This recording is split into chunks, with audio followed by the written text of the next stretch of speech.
اللہ تعالیٰ نے قرآن مجید میں ارشاد فرمایا کہ انا انزلناہ فی لیلۃ القدر، فرمایا بے شک ہم نے اس قرآن پاک کو لیلۃ القدر میں نازل کیا ہے، قدر والی رات میں نازل کیا۔ وما ادراک ما لیلۃ القدر، قرآن مجید کے انداز پر غور فرمائیں۔ فرمایا تم کیا جانتے ہو کہ لیلۃ القدر کیا ہے؟ تمہیں کیا خبر ہو کہ لیلۃ القدر کیا ہے؟ اس کی اہمیت دیکھیے۔ میں کہا کرتا ہوں کہ صرف اس ایک فکرے کو دیکھ لیا جائے، وما ادراک ما لیلۃ القدر، اور تم کچھ جانتے ہو کہ لیلۃ القدر کیا ہے؟ تمہیں کیا خبر کہ لیلۃ القدر کیا ہے؟ لیلۃ القدر 1000 مہینے سے بہتر ہے۔ ان آیات کو دیکھیں اور ساتھ نبی پاک صلی اللہ علیہ وسلم کا وہ فرمان دیکھیں جس میں حضور علیہ الصلوۃ والسلام نے فرمایا تمہارے پاس ایک مہینہ آ رہا ہے رمضان کا، اس میں ایک رات ہے جو 1000 مہینے سے بہتر ہے۔ اور یہ لفظ کتنے جھنجھوڑنے والے ہیں۔ حضور علیہ السلام نے فرمایا جو اس رات محروم رہ گیا وہ ہر نیکی سے محروم رہ گیا۔ جو اس رات محروم رہا محروم ہی رہ گیا، اتنی بڑی بات۔ فرمایا تنزل الملائکۃ والروح، اس دن فرشتے اور روح القدس یعنی جبریل امین اترتے ہیں، فیہا اس رات میں، بِإِذْنِ رَبِّهِمْ مِنْ كُلِّ امر، اپنے رب کے حکم سے ہر خیر کے کام کے لیے۔ سلام، یہ رات سلامتی والی ہے، ہی حتی مطلع الفجر، یہاں تک کہ فجر طلوع ہو جائے۔ سرے شام سے لے کر مغرب سے لے کر فجر تک یہ رات سلامتی والی۔ اس کو لیلۃ القدر اس لیے کہا جاتا ہے، ہمارے مفسرین فرماتے ہیں کہ اس دن قدر والی کتاب قرآن پاک قدر والے محبوب پہ نازل ہوئی اور قدر والی امت کی طرف بھیجی گئی۔ نبی پاک صلی اللہ تعالیٰ علیہ وسلم نے جب پرانی امتوں کی عمریں دیکھی، نہ کسی کی 1000 سال ہوئی، کسی کی اس سے زیادہ ہوئی، تو اللہ کے محبوب علیہ السلام کے دل مبارک میں یہ خیال آیا کہ میری امت کی عمریں تو بڑی تھوڑی ہوں گی، تو کیسے اتنی لمبی نیکیاں کر سکیں گے؟ تو اللہ تعالیٰ نے پھر لیلۃ القدر عطا فرمائی۔ گویا اس ایک رات میں جو آدمی نیکی کرے، 1000 دن نہیں۔ کتنا لوگوں کو شوق ہے کہ کوئی ایسا جیک لگے، یکدم میری ساری چیزیں بڑھ جائیں، اس پر بھی تو ذرا غور کرے نا۔ یہ ایک رات 1000 دن سے نہیں، 1000 مہینے سے افضل ہے۔ 1000 یکدم آپ کی نیکیوں کی عمر 1000 ماہ تک چلی جاتی ہے۔ کتنی بڑی فضیلت کی بات ہے۔ میرے رسول کریم صلی اللہ تعالیٰ علیہ وآلہ وسلم خاص توجہ دلاتے، اس رات کے حوالے سے خاص توجہ دلاتے۔ اور یہ رات کب ہوتی ہے؟ صحیح حدیث میں موجود ہے، نبی پاک صلی اللہ تعالیٰ علیہ وسلم نے فرمایا کہ اسے رمضان کے آخری عشرے میں تلاش کرو۔ گویا یہ جو 5 طاق راتیں ہیں نا، 21ویں، 23ویں، 25ویں، 27ویں، 29ویں، ان طاق راتوں میں اس رات کو تلاش کرو۔ اس رات اللہ کے فرشتے نازل ہوتے ہیں، آسمان دنیا پر، زمین پر فرشتے اترتے، حضرت جبریل امین علیہ الصلوۃ والسلام انہیں لے کر کے آتے ہیں۔ اور فرشتے کیا کرتے ہیں کہ جو بندہ اس رات اللہ کی یاد میں موجود ہو، جو بندہ اللہ تبارک و تعالیٰ کے ذکر میں موجود ہو، جو بندہ اس دن اللہ تبارک و تعالیٰ کی بارگاہ میں کسی بھی طور پر حاضر ہو، فرشتے اس کے لیے دعائے مغفرت بھی کرتے ہیں اور رب کی بارگاہ میں التجائے رحمت بھی کرتے ہیں۔ اور ایک روایت میں ہمیں یوں بھی ملتا ہے کہ فرشتے اسے مصافحہ بھی کرتے ہیں، ہاتھ بھی ملاتے ہیں۔ دیکھیے نا کتنی سعادت مندی ہے کہ انسان عبادت کر رہا ہو اور فرشتے اس کی زیارت کو آئیں۔ ہمارے صوفیاء فرماتے ہیں تو پکا پروگرام بنا لے عبادت کا، فرشتے کئی بار تیری زیارت کو آیا کریں گے۔ اور پھر ایک اور بات یہاں بڑی قابل توجہ ہے کہ انسان جب محسوس کرتا ہے مجھے کچھ دیکھ رہا ہے، تو ذرا اس کی عبادت کا انداز بھی تھوڑا تبدیل ہو جاتا ہے۔ تو اگر یہ ذہن ہو ہمارا کہ ہمیں فرشتے دیکھ رہے ہیں اور وہ والی مخلوق دیکھ رہی ہے جو ہماری ڈائری ڈائریکٹ لے جا کے ہمارے رب کی بارگاہ میں پیش کرے، تو پھر کچھ زیادہ ہی توجہ مسلمان کی ہونی چاہیے، زیادہ ہی انہماک ہونا چاہیے، وہ کھو جائے کہ فرشتے نازل ہوتے ہیں، بِإِذْنِ رَبِّهِمْ مِنْ كُلِّ امر، اللہ کے حکم سے آتے ہیں اور ہر کام کے لیے، ہر امر خیر کے لیے آتے ہیں۔ اس میں بھی ہمارے مفسرین نے لکھا ہے کہ وہ تمہارے لیے پورے سال کا فیصلہ کریں گے کہ تمہیں کیا دیا جائے گا، تم کیا حاصل کرو گے اللہ تبارک و تعالیٰ کی بارگاہ سے۔ تو اس کا معنی یہ ہوا کہ پھر تو یہ لینے کی رات ہے۔ ایسا نہ ہو کہ فرشتے آئے ہوں رب کی بارگاہ سے، یہ پیغام کرم ہو کہ دینا ہے اور لینے والے سو رہے ہوں، وہ آرام میں ہوں، تو یاد رکھیں خیرات اسی کے پیالے میں آتی ہے جس کا پیالہ سیدھا ہوتا ہے۔ اور اگر پیالہ سیدھا نہ ہو تو خیرات پھر پیالے میں نہیں آیا کرتی. تو پھر اس کو جو کہا گیا نا کہ یہ سلامتی والی ہے، تو اس میں ایک اور بات بھی ہمارے پھر مفسرین نے لکھی ہے کہ اس رات شیطان تو ویسے ہی قید ہے، اس رات بندے کا نفس بھی نہیں اسے تنگ کرتا. یہ طاق راتیں اتنی حسین ہے کہ تھوڑی سی بندہ ہمت کرے تو اللہ عبادت کے لیے اس کے دل کو قرار عطا کر دیتا ہے، اسے سکون ملتا ہے، طبیعت ٹھنڈی ہو جاتی ہے اور وہ بڑے ذوق کے ساتھ اللہ کی عبادت کرتا ہے. خوب بیداری کا مظاہرہ کریں طاق راتوں میں نے رمضان سے پہلے مشورہ دیا تھا، کپڑے وقت پہ خرید لو عید کے، اور وقت پہ سلا لو، اور وقت پہ چیزیں لے لو. یہ جو خاص دن ہیں عبادت کے، یہ لوگوں کے بازاروں میں گزر جاتے ہیں. یہ زیادہ تر وقت ہمارا خریداری میں اور شاپنگ میں اور ایسے مہمل کاموں میں صرف ہو جاتا ہے کہ جن کی وجہ سے یہ خاص چیزیں جو ہمیں میسر آنی تھی ان سے ہم کئی دفعہ رہ جاتے ہیں.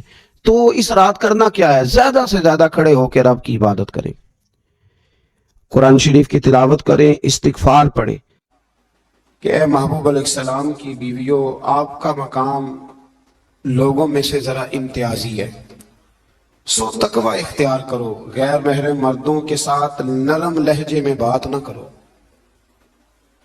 نرم لہجے میں غیر محرم کے ساتھ بات، بس اپنے کام کی بات کرو، اور وہ بھی اس طرح بات کرو جس طرح بے رخی سے ہوتی ہے. عورتیں نرم لہجوں کے ساتھ غیر محرموں کے ساتھ گفتگو نہ کرو. اور پھر ارشاد فرمایا جا رہا ہے کہ ضرورت کے مطابق بات کرو، زیادہ بات بھی نہ کرو، اپنے گھروں میں رہو اور زمانہ جاہلیت کی طرح زیب و زینت کی نمائش نہ کرو. نماز اور زکوٰۃ، اللہ اور اس کے رسول صلی اللہ علیہ وسلم کی اطاعت پر کاربند رہو، اور جو ایسا کریں گی تو ان کو دوہرا اجر ملے گا، اور ان کے لیے آخرت میں عزت کی روزی کا مقام ہے، روزی کا اہتمام ہے. اسی مقام پر اللہ کریم نے فرمایا انما یرید اللہ لیذہب عنکم الرجس اہل البیت ویطہرکم تطہیرا. فرمایا اللہ تو یہی چاہتا ہے اے نبی کے گھر والوں کہ تم سے ہر ناپاکی دور کر کے تمہیں صاف ستھرا کر دے. فرمایا اللہ تو یہی چاہتا ہے کہ تم سے ہر ناپاکی دور کر کے تمہیں، پیچھے کس کا ذکر ہو رہا تھا؟ ازواج مطہرات کا، نبی پاک علیہ السلام کی. تو یہ ذکر ہی، یہ آیت تذکرہ ہی ازواج کے تذکرے میں آیا. بہت سارے لوگ کہتے ہیں اہل بیت میں بیویاں شامل ہی نہیں، یہ صرف حضور علیہ السلام کہ وہ اہل بیت ہے جو حضرت علی، سیدہ فاطمہ اور ان کی اولاد ہے. وہ خدا کے بندے، جب آپ سے پوچھا جاتا ہے گھر والوں کا کیا حال ہے تو بیویاں مراد ہوتی ہیں کہ نہیں؟ جب پوچھا جاتا ہے کہ گھر والوں کا کیا حال ہے صرف بچے مراد ہوتے ہیں کہ بیوی بھی مراد ہوتی ہے؟ تو یہ عجیب فلسفہ ہے کہ یہاں لوگ کیا کرتے ہیں، کہتے ہیں صرف اہل بیت سے حضور صلی اللہ علیہ وسلم کے اولاد مراد ہے، بیویاں مراد نہیں. تو یہ سرے سے بات ہی درست نہیں ہے. جب اہل بیت کی بات ہوگی تو حضور کی ساری ازواج اہل بیت میں شامل. یہ سمجھ لے بات، کیونکہ یہاں تذکرہ ہی ازواج مطہرات کا چلا آ رہا ہے. پھر اس سے آگے آیت نمبر 35 میں مومن مردوں اور عورتوں کی اکٹھی صفات کا بیان ہے. اللہ تبارک و تعالیٰ نے فرمایا کہ مومن مرد اطاعت شعار ہوتے ہیں، صداقت شعار ہوتے ہیں، صبر و رضا کا پیکر ہوتے ہیں. ان کے دل اللہ کے حضور عجز اور تواضع کے خوگر ہوتے ہیں. وہ صدقات دینے والے ہوتے ہیں، روزے دار ہوتے ہیں، اپنی حیا اور عزت کی حفاظت کرنے والے ہوتے ہیں، اور اللہ کا کثرت سے ذکر کرنے والے ہوتے ہیں. اور ان کے لیے اللہ نے بخشش اور اجر عظیم کی نعمتیں تیار کی ہوئی. پھر آیت نمبر 36 میں فرمایا نہ کسی مومن مرد اور نہ کسی مومن عورت کے لیے یہ جائز ہے کہ جب اللہ اور اس کا رسول کو فیصلہ فرما دیں تو ان کے لیے اپنے اس کام میں کوئی اختیار رہ جائے. اس آیت کی تھوڑی تفسیر ضروری ہے، اس کی تھوڑی تفسیر کر دیتا ہوں. ہوا یہ تھا کہ نبی کریم علیہ الصلوۃ والسلام نے اپنے ایک غلام کے ساتھ اپنی ایک عزیزہ جو حضور کی رشتہ دار بنتی تھی حضرت زینب بنت جہش، ان کا نکاح کرنا چاہا، پیغام نکاح بھیجا. انہوں نے کہا جی ہم قریشی خاندان سے ہیں اور یہ غلام ہے تو اس کو کیسے رشتہ دے دیں، حالانکہ حضور نے پیغام بھیجا تھا. اتنے بڑے ہم ہو کے تو ایک غلام کو رشتہ دے دے. تو اللہ نے حکم دے دیا، فرمایا جب رب رسول حکم دے تو تمہیں اختیار ہی کوئی نہیں. اور جب یہ آیت نازل ہوئی تو وہ حضرت زینب بنت جہش کے گھر والے خود حاضر ہوئے. عرض کی حضور جہاں آپ کا دل کرتا ہے آپ بچی کا رشتہ فرما دیں، ہم اللہ رسول کے حکم کے آگے بات نہیں کر سکتے.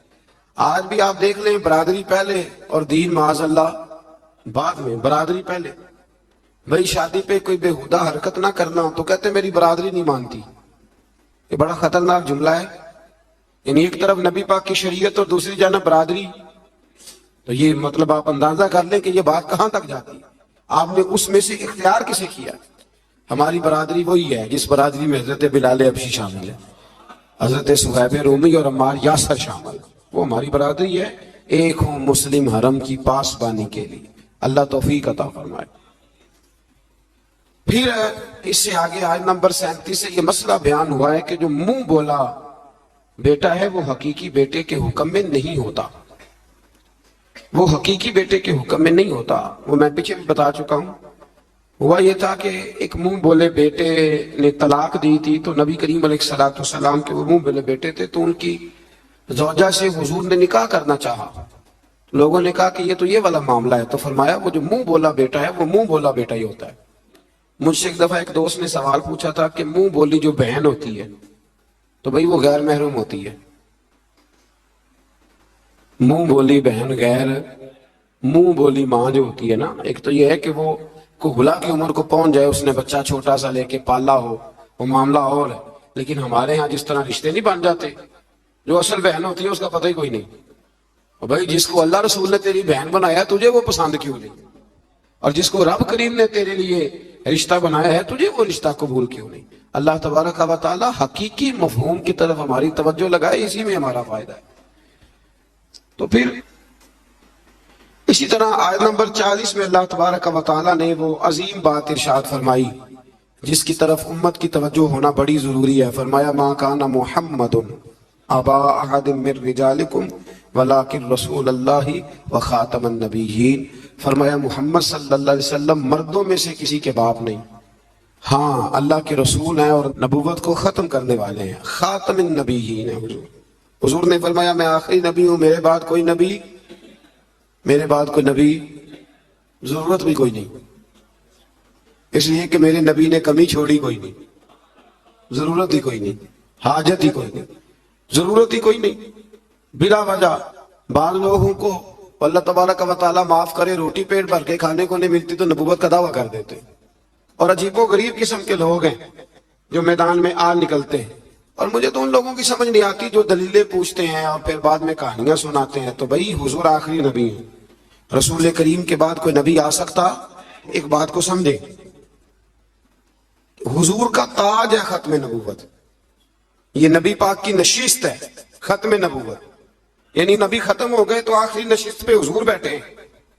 تو اب جو کہتے ہیں کہ میں نے بھی بیٹھنا ہے تو بے ادبی کرتا ہے کہ نہیں کرتا؟ اس لیے قادیانی اتنے برے ہیں، ان سے مسلمان اس لیے بیزار رہتے ہیں کہ وہ بہت بڑی بے ادبی کرتے ہیں۔ وہ نبی کریم علیہ السلام کے بعد کسی کو ذلی اور کسی کو بروزی نبی مانتے ہیں۔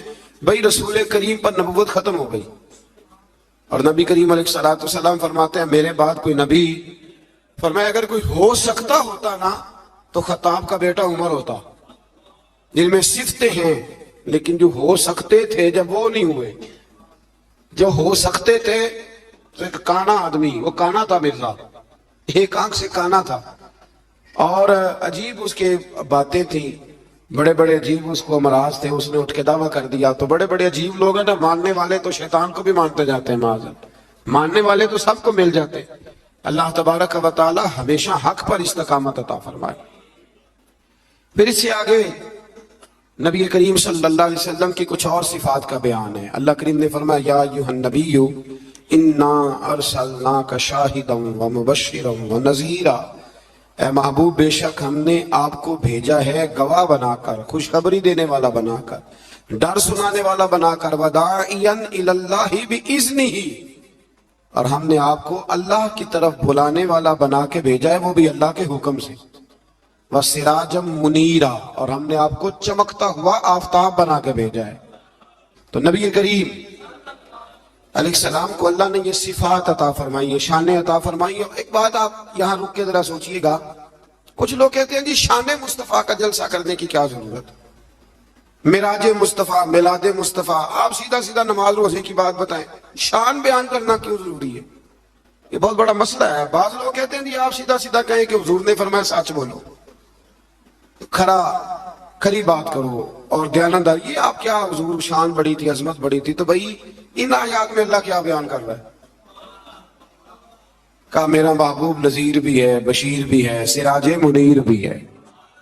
یہ ساری صفتیں اللہ نے قرآن میں بیان کی، اور ایک جگہ پہ نہیں، درجنوں جگہ پہ واضح آیات میں. ویسے تو سارا ہی قرآن حضور کی تعریف ہے، اور یہ میں نہیں کہہ رہا کہ حضرت عائشہ صدیقہ فرماتی. کان خلقہ القرآن، فرمایا اگر تم نے حضور علیہ السلام کے اخلاق دیکھنے ہو تو قرآن پڑھ لو. تو اس لیے یہ عظمتوں اور شانوں کا بیان یہ طریقہ ہے، یہ مسلمان کی روح کی غذا ہے. اللہ ہمیں سمجھنے کی توفیق عطا فرمائے. پھر آیت نمبر 53 سے نبی پاک علیہ السلام کی بارگاہ کے آداب بیان ہوئے کہ بغیر اجازت نبی کے گھر میں داخل نہ ہو.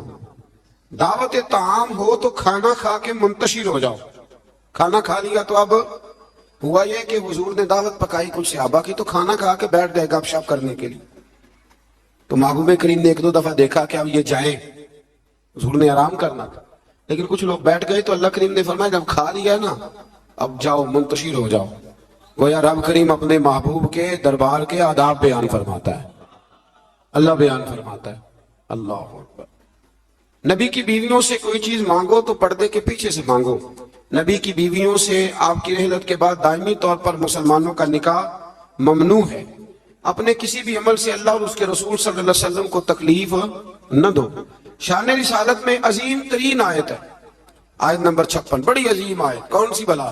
ان اللہ وملائکتہ، فرمایا بے شک اللہ اور اس کے فرشتے یصلون علی النبی، نبی کریم پر درود بھیجتے ہیں.